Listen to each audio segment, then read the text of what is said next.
I'm sitting out here in the woods, just kind of hanging out. I'm sitting on this tree. I found a nice tree to sit on. And I'm sitting on this tree. And this morning, I was actually shooting my AR-10. I was zeroing my 308. And I got real, God was looking out for me this morning because right when I got done zeroing my 308, I took the last round out of the chamber, right? Because I was zeroing my 308, I had a 20 round magazine, and maybe I shot 15 rounds. And so that next bullet, that next round was in the chamber, and I decided to call it a day.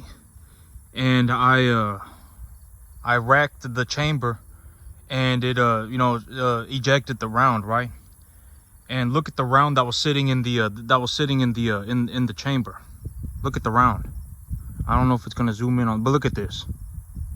It's all bent out of shape. I don't know what's going on with that, but this is my first time ever seeing something like this. But I got real fortunate, and you can actually see the punch mark in the back from where it, anytime that you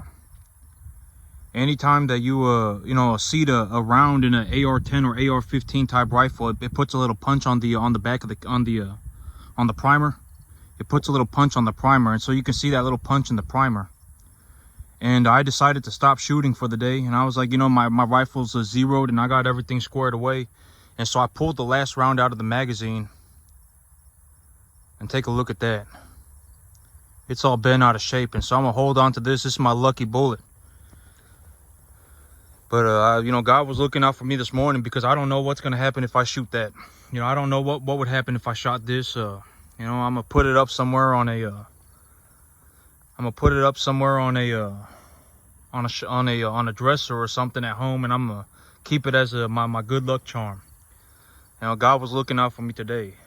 I don't know what's gonna happen if I shoot this. It could have blown my gun up for all I know. A round squished in like this. The pressure could have escaped the side of the chamber, blowing up my gun, taking my finger off. I don't know. I don't know what would happen if I shot this, but this is my first time ever seeing a bullet like this, ever seeing a round like this. And God was looking out for me this morning. And so I'm gonna hold on to this, and just just so you can get a good look at it. It's all bent out of shape. And this is exactly when I stopped, when I decided to stop shooting. I decided that I was gonna call it a day, and then I ejected this round, and I picked it up off the ground, and I took a look at it, and I was like, oh my God, look at this thing. So I'm not sure what happened to that. And you can see the punch mark on the back from when it was sat in the chamber. And I got real fortunate with that. God was looking out for me today. And so that's the first time that's ever happened to me. I've never seen a round like that. And this is just a Walmart 308. It's that blue box Walmart 308 soft point stuff, and I've never had any problems with this stuff. This is the first time that I've ever seen a round like that. But make sure you check your ammo. I didn't even think about that, but make sure you check the ammo that's in your magazine before you put it in your magazine. But I got God looking out for me today. And so I was taking a look at my cattle earlier today,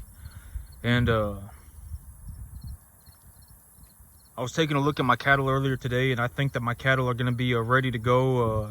I'll probably have animals ready for market here in about a month, okay?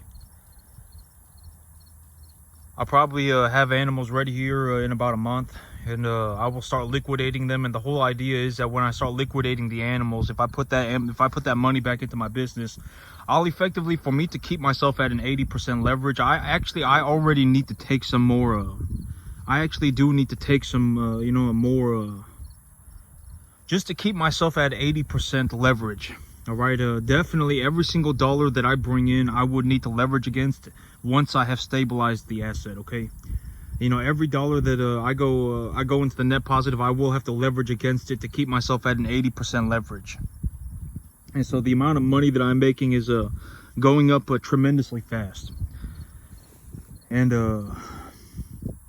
I've told myself the whole thing about it. I've sat out here and I've thought about this, and I understand that I make about I'll probably end up making myself about $30,000 a month, okay? I will probably end up making myself about $30,000 a month. And, you know, that's how much I'll make for myself. And reasonably, I would anticipate that that money goes up to about you know, about $70,000-$80,000 a month within the next 8 or 9 months. And I'm not concerned about it, okay? You know, I've really sat here and I've really thought about it. I've really thought about what I got going on. And I have ultimately come to the conclusion that the money's not going to do anything. And ultimately, what I do with the money is what's going to happen with the money, okay? So, you know, I'm not a bad person because I make a lot of money. I'm not a good person because I make a lot of money. I'm just a dude who makes a lot of money. That, you know, I'm just a normal person who makes a lot of money. If you saw me in real life, if you saw me walking around, you would probably have no idea that I made $80,000 a month, $30,000-$40,000 a month. You would probably have no idea. You would probably have no idea. You would just see me and you would just think that I was a normal person and that's the way that I wanted to be. You know, you would probably have no idea. All right, if you saw me walking around, at a department store, you would probably have no idea that I made, you know, I was netting myself, you know, $30,000 a month. Realistically, it'll be about $70,000-$80,000 a month here within about 7 months. The whole idea is that, you know, this $30,000 a month, and my whole idea about money, and I don't go out of my way to spend money because it's a waste of time. I don't go out of my way to spend money because that's a waste of time. Okay, if I want to buy anything, I can already buy it. It doesn't matter to me. All right, it doesn't matter to me. If I want to buy something, I can already buy it. Okay, it doesn't matter to me. You know, the only thing that really happened when I started making a lot of money was that my business got bigger. Okay, my business did get bigger, and that was effectively the goal. You know, the only thing that really happened for me as my business, as the amount of money that I made got bigger. The more money that I made just made my business get bigger. I didn't go and buy myself whatever. I didn't go and buy myself 3 Lamborghinis or anything like that. And when I take a look at what I got going on right now, I realistically will make myself about $30,000 a month over the next 3 or 4 months. And that's how much money I'll net positive, okay? And that money I will leverage against it, and then I will invest the total sum. I will have to go to the bank, and I've been talking about this. I am looking to go to the bank and take a loan before the end of the year. You know, I am looking to take more leverage before the end of the year so I can invest more money into my business. And the whole idea of me taking leverage is you know, I don't lose sleep at night over it. I didn't sell my soul to the devil for it. Okay, that, you know, when I take a look at it for what it is, it's just the most sensible thing for me to do, and it will grow my business very rapidly. It's not even going to grow my business very rapidly. At the end of the day, if I cannot invest my total sum of money, then I won't use any debt. It'll just give me more. It'll just give me more opportunity. And at the end of the day, I don't lose sleep over it. I'm not selling my soul to the devil for it. All right, it's just I'm gonna take some debt from the bank. I'm gonna leverage against my assets, and I'm gonna buy myself more cattle. And this, that's the whole thing. And very realistically, I'll net myself about $30,000 a month. And when I net myself the money, I will take a loan against the money too. That's the big idea. All right, I will take a loan against the money. And so it will turn into a significant sum of money. I realistically anticipate that I'll be netting myself about $70,000-$80,000 a month within about 7 months. I would reasonably anticipate that by about next month. I would reasonably anticipate that by next month I am liquidating cattle. By about next month I will start liquidating cattle. I will liquidate cattle, and I will reinvest the money back into my business. And the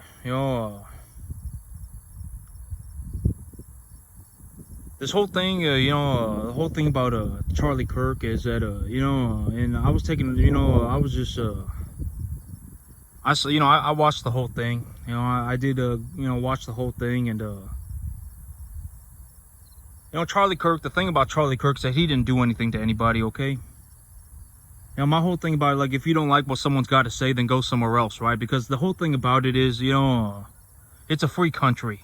And you can say whatever you want. You cannot go and shoot people because of what they say.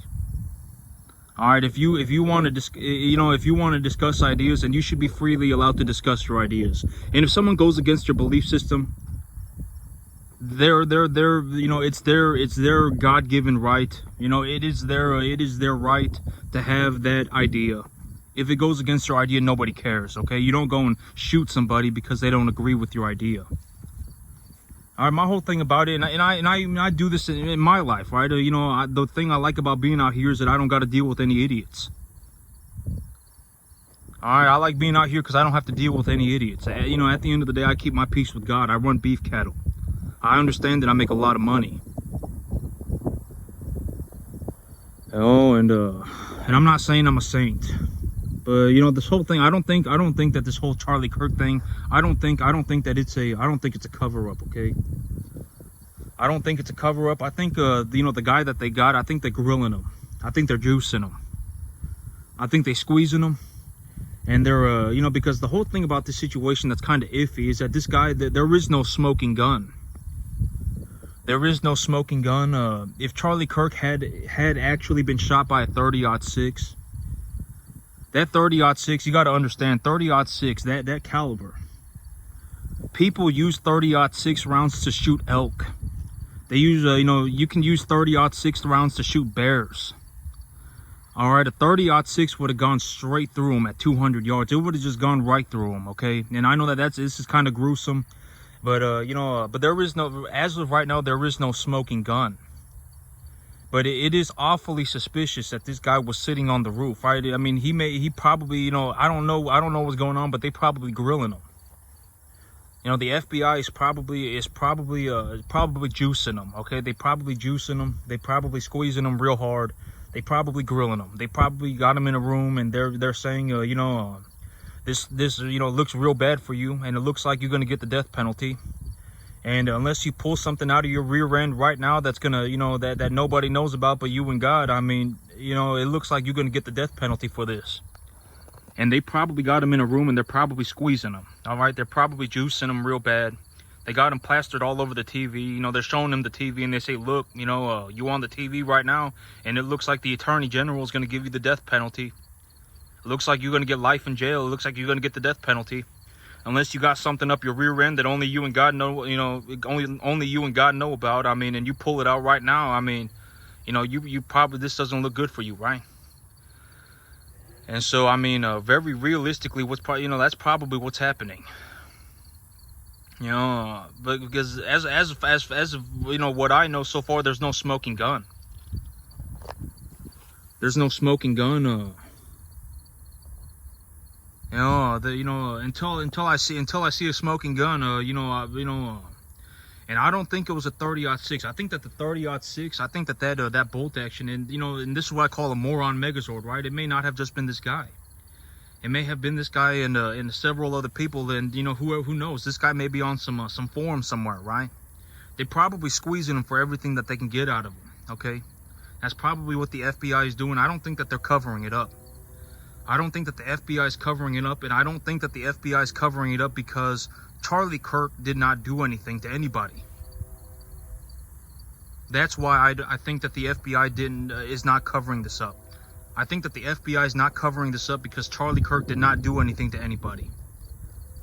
All right, Charlie Kirk did not do anything to anybody. All right, you know, if this guy was a part of some kind of a group, you know, the FBI probably wants to know about it. All right, if this guy was on some forum somewhere, the FBI wants to know about it, and they're probably grilling this guy. They're probably cooking this guy. They're probably squeezing him. And but it couldn't have been you know, and I watched you know 2-3 different angles of the video, and I did watch the whole thing. And you know, if it was a 30-06, it would have gone right through him. Okay, it would have gone right through him. Like it would have just gone straight through him. Okay, you know, people use 30-06 rounds to shoot elk and to shoot bears. All right.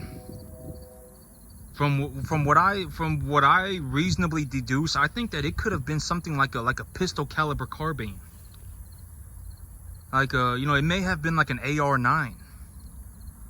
Because you know, these AR-9s, you know, you can fold them up.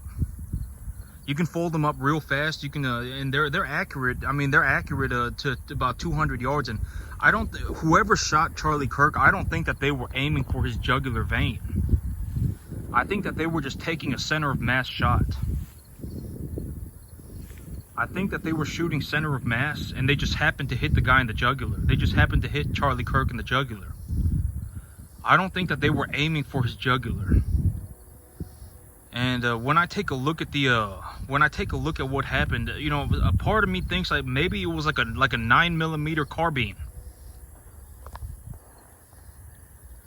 You know, because these AR-9s, you know, they got a little short barrel on it, and you know, it's plenty accurate out to out to a couple hundred yards. It's plenty accurate. They you know, they make real nice real nice barrels for these AR-9s nowadays, and they're plenty accurate. I mean, you know,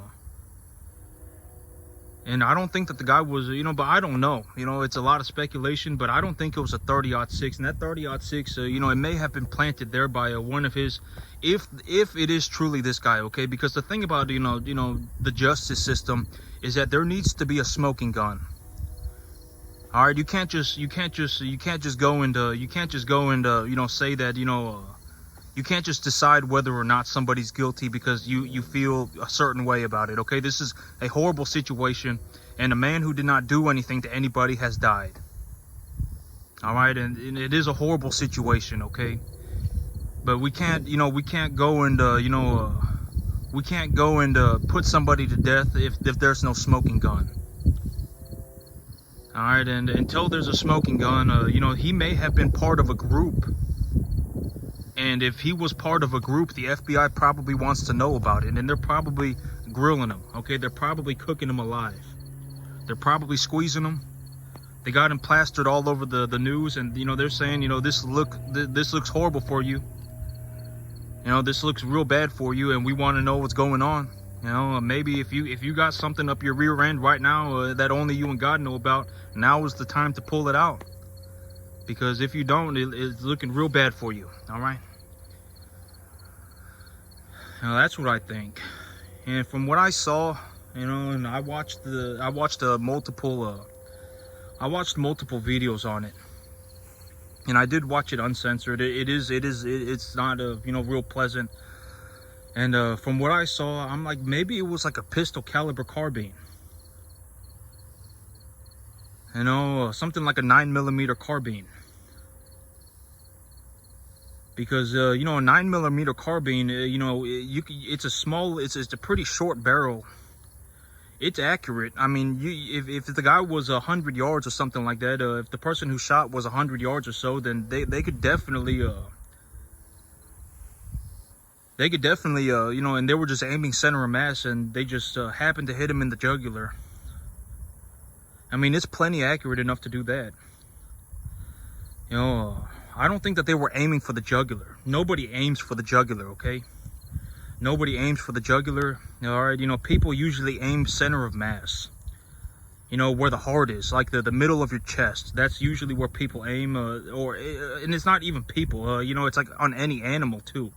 You know, like if you've ever hunted, you aim center of mass. You aim where the lungs and the heart are. And you know, I don't think that whoever shot Charlie Kirk, I don't think that they meant to shoot him in the jugular. I think that they were aiming for center of mass, and the round just happened to hit him in the jugular. And when I take a look at it, you know, if it was a 30-06, that you know, a 30-06 is like a 308 Magnum. All right, a 30-06 is like a 308 Magnum. All right, people use 30-06 rounds to shoot bears and to shoot elk. If he was hit by a 30-06 round at 200 yards, that round would have gone right through him, okay? And so, but you know, and it's you know, but I don't think that the FBI is covering something up. And the reason that I don't think that the FBI is covering something up, the reason that I don't think that they are, is because Charlie Kirk did not do anything to anybody. He didn't. You know, this is probably something to do with some group of hooligans. It's probably a group of hooligans that decided to do this, and the FBI wants to know about it, and so they're cooking this kid.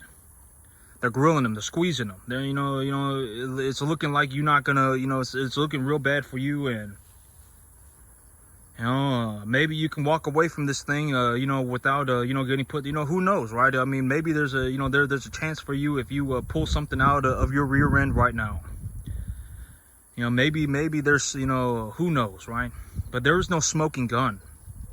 There needs to be a smoking gun. Whoever took the shot, and there needs to be a clear cut. This was the gun that was fired, and this is what happened.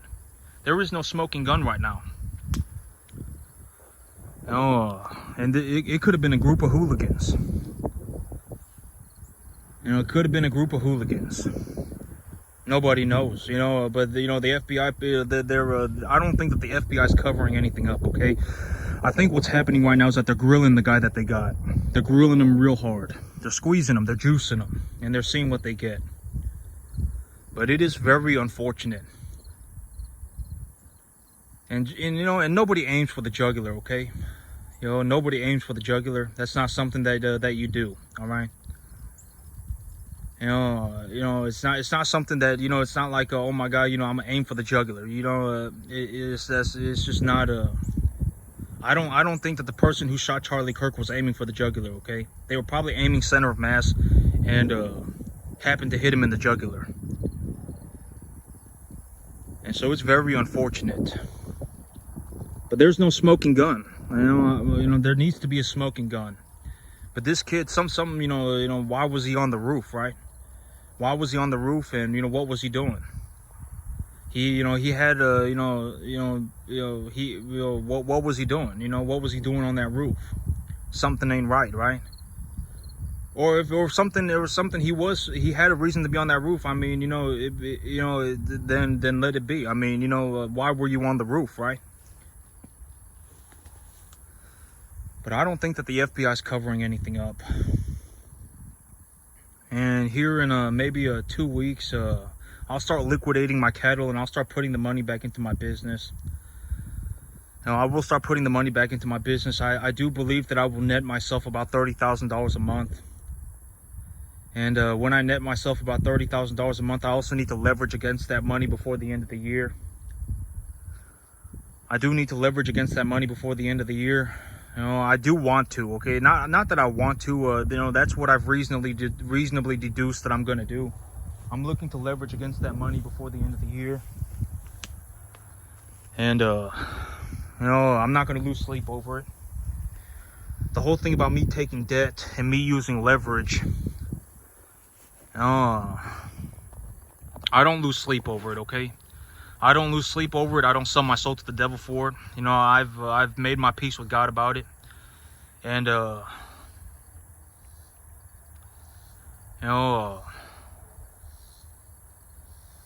not being a ding dong about it. And so I do want to take leverage. I'm not going to say I want to. I have reasonably concluded that I will be taking leverage against my assets before the end of the year.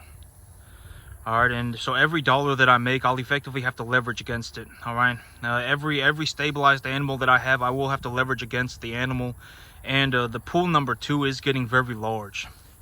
That's the whole thing about the 3 pools of money, and I use that visual as a representation of what I'm doing. And pool number 1 is the money that I just put into the deal. So if I make 30 grand, I put that 30 grand in the deal. I put 100 grand in the deal, whatever it may be. Here very soon it'll be about 140 grand.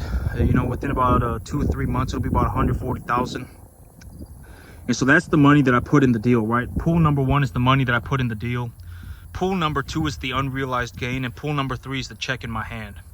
And the whole idea is that you got to think about the pools like a circulation, all right, like a river is flowing through these. Think about it like 3 lakes, and there's a river that flows through the 3 lakes. And any time that I bring home a check, that's like adding more money to the river, or that's like adding more water to the river. And so eventually the lakes will overflow, and there will be a 4th and a 5th lake, right? And my whole thing is that I'm not going to fiddle diddle with the lakes. I'm just going to let them form and let them be. when it comes down to it, if I want to buy anything, I can already buy it. You know, I'm not going to go out of my way to spend money. You know, if I want to buy it, I'll just buy it. And wherever the lakes form, that's where I will, wherever the lakes form is where I will just let them form and just let the lakes be. And I already have plenty of money. I make plenty of money. I'm not concerned about it. Okay, and, you know, my cattle are just one investment. I also have land. I also have equipment, right? And reasonably, the whole thing about it is, you know, the pool number 3. If I make $30,000, and I have the pool number 1 and the pool number 2, and I have that, and I make myself, let's say I make myself 30 grand, and I take a loan for 30 grand. Well, that check will end up in pool number 1 when I invest the money to buy myself more cattle, right? So check, you know, pool number 3 will ultimately go into pool number 1 and be added to pool number 1. And so, you know, and that's the whole thing. That's the whole visual representation. When I take the loans away, you know, the money that I have left over is still my money, right? Granted that I used the bank's money to buy myself equitable assets at their equitable evaluation. Granted that I did that, I can always sell the assets and pay the bank back their money. All right. And, you know, when and it's a whole screenshot thing, right? It's an idea of a screenshot, you know, because if I add money to pool number 1, if I have a check in my hand and I take that money and I invest it, and that effectively goes into pool number 1, then pool number 2 gets bigger too. Pool number 2 gets bigger because the size of my herd has increased. And so, and if I have a larger pool number 1 and a larger pool number 2, that's my money in the deal. That's my money, right? And the whole thing about you know, pool number 3 is that if pool number 1 and pool number 2 are getting bigger, pool number 3 is getting bigger too. The amount of money that I bring home on a monthly basis is also increasing. And so, you know, I am set to make a large amount of money, and I already make a good money. You know, $30,000 a month is pretty good. I've entered a situation where I'm not concerned about money anymore, and so $30,000 a month is good. Okay, and I'm not more money. Reasonably, the only thing that the money will do is you know, make my business bigger, and I will probably end up buying myself a bigger house simply because you know, I will be buying myself a bigger piece of land. You know, so I can precondition more cattle at the same time, and etc., etc. Okay, so yeah, but Charlie Kirk didn't do nothing to nobody. Okay, and it's very sad. All right, it is a very sad thing.